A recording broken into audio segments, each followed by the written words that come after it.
See, of the 114 chakras that are there in the body, a chakra literally means a wheel. But what we are referring to is the junction points of the nadis or the energy pathways in the body. These pathways always meet in the form of a triangle. A wheel means a circle. Definitely triangular wheels are more jazzy, isn't it? They always meet in the form of triangles, but we call them a chakra because when we see in somebody, we see it more as a circle because it's radiating a certain dimension of energy. Because it's radiating, all radiation always happens in circular form. You may throw a triangular stone into a lake, still the ripples are circular, isn't it? Just like that, this may be a triangle, but when we see it, it is circular. And another thing is, it suggests movement from one dimension to another. We say it's a chakra because it takes you across. So there are 114 chakras in the system, major chakras, there are more. Major chakras which can be worked upon are 114. Out of this 114, 2 are outside the physical body, 112 are within the body. Out of this 112, 4, there is nothing much to do about them. That is, if you work the other things, these things will happen by themselves. They don't need any system to be worked upon. So 108 are the things that can be actually worked upon. So there are 114 systems of meditativeness. Adiyogi taught 112 different ways to realize. So, when he sat down with the 7 sages, the Saptarishis, he was expounding as to how the human mechanism functions. And there are 114 out of these 112. So he spoke about 112 ways of attaining one's ultimate nature. Parvati, his wife, who was a witness to this teaching, she's already attained, but now she's a witness. She's just hanging around in the program. So, she was looking at it and she said, why not more? Why only 112? There should be more ways. Shiva was completely focused on what he was doing. When she said this, he just dismissed her. He said, there are no other ways, there are only 112. She felt stung that in front of these 7 people, he dismissed her like that. So, she said, there must be more ways, maybe you don't know. He said, there are only 112. This impertinence. He said, leave. So she said, I will find more ways. And she went. She withdrew into the mountains and did very severe austerities. And after many years of work, she came. Shiva was still expounding various dimensions of yoga. She came, being his wife, she could, after such a long absence, she could come and sit next to him. But she came and sat down one step below to indicate that she has failed. So that's a language between the two of them. She doesn't want the 7 people to know that she failed, but she wants him to know that she has failed. So she came and sat one step below. So this story continues into various other aspects as to how she involved herself, and she's being used as somebody who brings doubt. He is going with such absolute power, these 7 people are overawed. So she is brought in as an uncommitted observer who comes up with doubts here and there. Because somewhere tomorrow when it is taught, not everybody may be as committed and as focused and as receptive as the 7 people were. Naturally, they will come up with these doubts.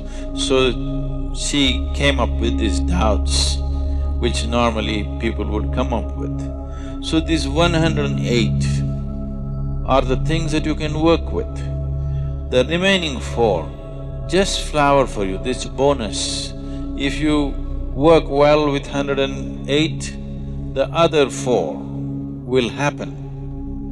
It's a rewarding place. The other 2 will anyway happen. If these 112 have happened, the other 2 will anyway blossom by themselves. They are not within the physical structure of the body. So these 108, this 108 is a number that is manifested in this system because of 108 being a significant process or a significant number in the making of the solar system. So the diameter of the sun and the distance between the planet and the sun is 108 times over. The diameter of the moon and the distance is 108 times. Many ways you will see 108 being a proportion in the making of the solar system. That is the reason why, otherwise maybe we would have had 160. If suppose we were born in Mars, maybe we would have 160 or whatever. The important thing about Hatha Yoga is to constantly acknowledge that this body has taken shape like this body has become this kind of manifestation mainly because the way the potter's wheel is, because of the solar system, the way it is, that is why this manifestation. So Adi Yogi very clearly said, if this human body has to evolve further, some dramatic or drastic changes need to happen in the structure of the solar system. Only then the structure of the human body will change because it's reached its fullest development in terms of physical structure. Now, one can transmit effortlessly if all of this has opened up. If all the 112 are on, transmission is effortless. You want something to happen there, you don't have to go there, you can sit here and make it happen. To live a normal life, to live a full-fledged physical life, you need only 21 chakras. 21 chakras in your body are reasonably operating, nobody will think anything wrong with you. You will be full-fledged human being. What are the remaining things about? The remaining things, if they open up, it opens up various levels of perception. It opens up dimensions of perception that suddenly people will start saying is magical or mystical, simply because different dimension of perception is opened up. So, only 21 are needed to live a full-fledged life. The remaining are only about higher dimensions of perception, that you are no more human. In other people's understanding at least, you're very much human, this is human system, because most human beings do not, the majority does not flower. See, right now, the coconut trees in Tamil Nadu, I think our trees are yielding some 90 nuts per year, per tree. A better managed farm in Tamil Nadu would yield 120, 125. The same coconut tree in Kerala yields 45 nuts to 50 nuts. The same coconut tree in Karnataka and West Bengal yields 240 to 250 nuts. It's the farming which is different. Tamil farmers, they're trying to grow coconut trees in black cotton soil, thinking it's the most fertile soil. Black cotton soil is very fertile for paddy cultivation, cotton and other things, not good for coconut. Coconut needs to be grown where it is slightly little bit of rubble in the soil. Here if you dig, it is like toothpaste, the soil. Now when you irrigate this land, it's very nice. Immediately coconut tree senses life and puts out its fresh roots. When it dries, the contraction is so big in the black cotton soil, you will see it all cracked up like this. So it will squeeze all the roots, all the tips of the roots will be crushed and it cannot grow. Every time it puts out, when it dries it gets hurt. Every time it puts out, when it dries it gets hurt. It needs little bit of rocky soil. You can try this. You put one little small piece of stone inside, 2 feet inside the earth, water it. After 15 days you open, everything else will be dry.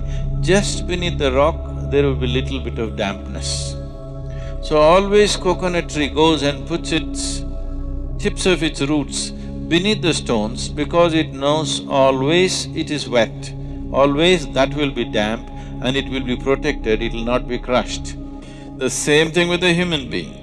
A human being will not flower to his full potential unless you create an appropriate atmosphere for him, internal and external, but largely fortunately internal, because we are mobile, we are not like trees, we cannot stand in one place and have the same atmosphere all the time. But there are people who do this.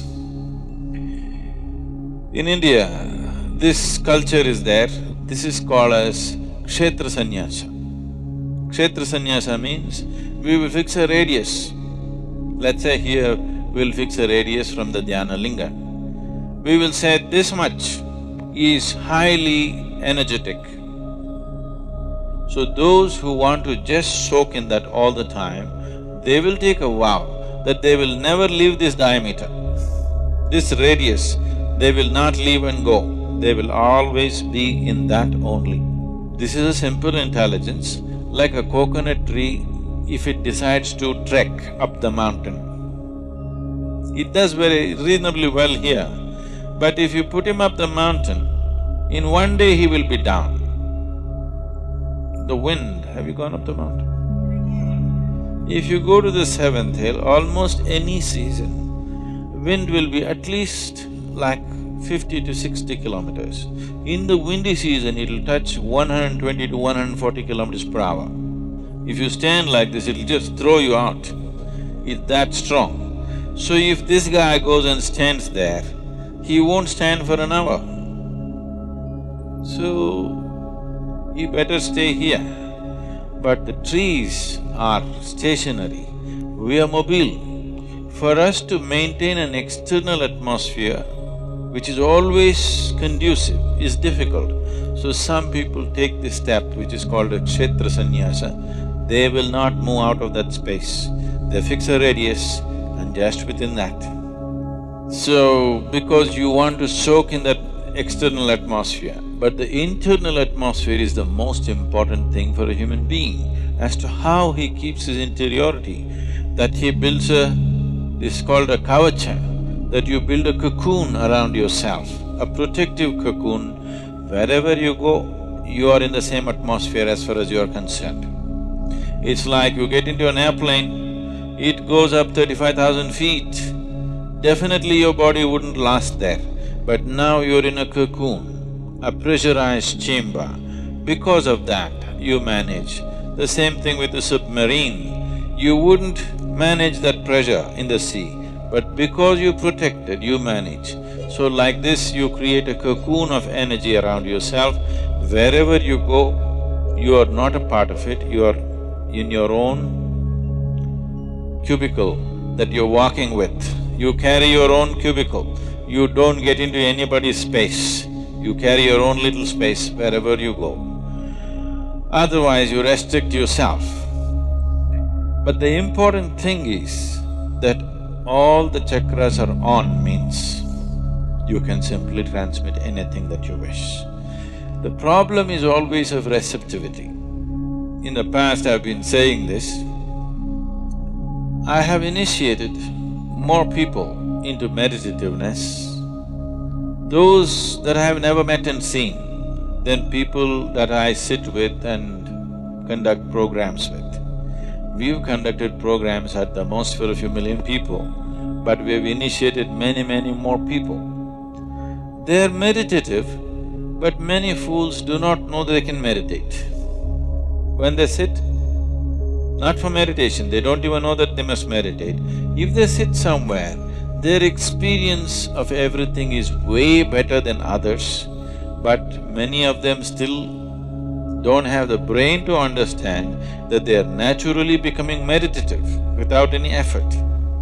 Some have, and they sit down, others don't sit down, but their experience of life is way better because they're meditative in nature, because they've been initiated directly. So we can transmit this to anybody. Receptivity is the problem. To generate receptivity, there is a lot of work to do. So, you can sit here and let's say you run a radio station, you can transmit in the air very easily. But if nobody has a radio, what is the use? Let's say you started transmitting from a radio station before Marconi came, and nobody has a radio, but you're transmitting and transmitting. What does it matter? Nothing happens, isn't it?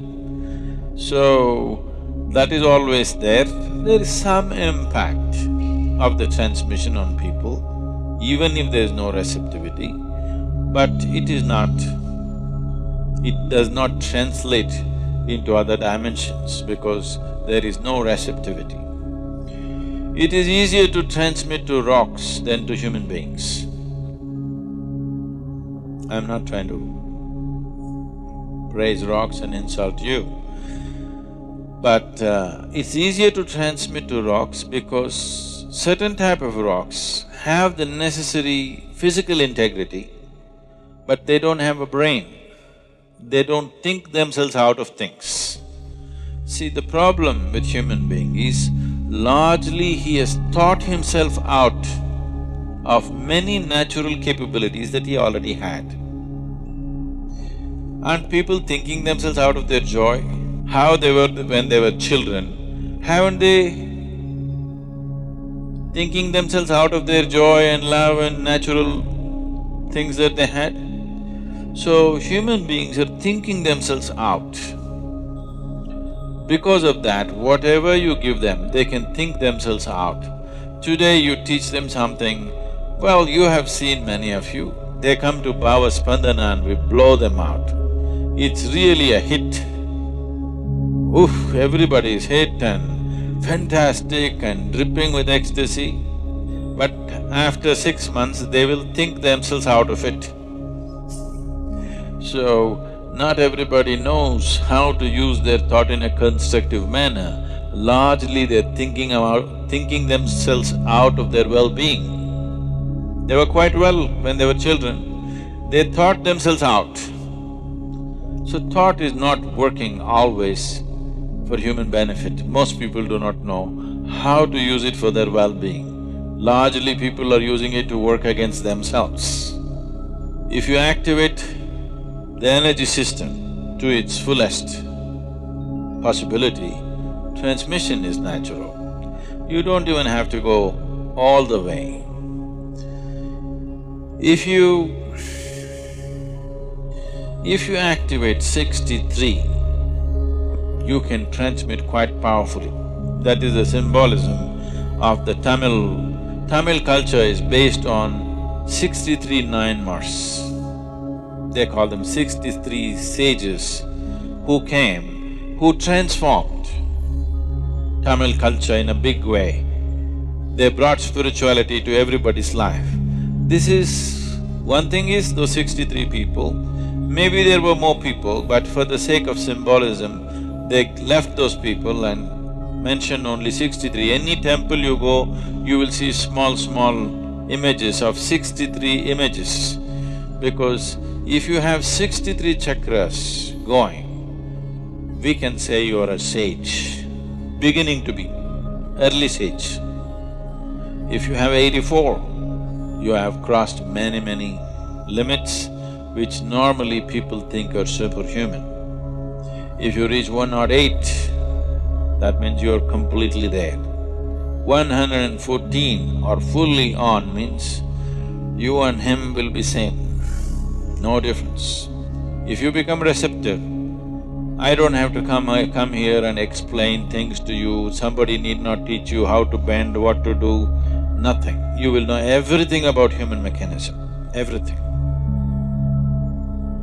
from its origin to its ultimate.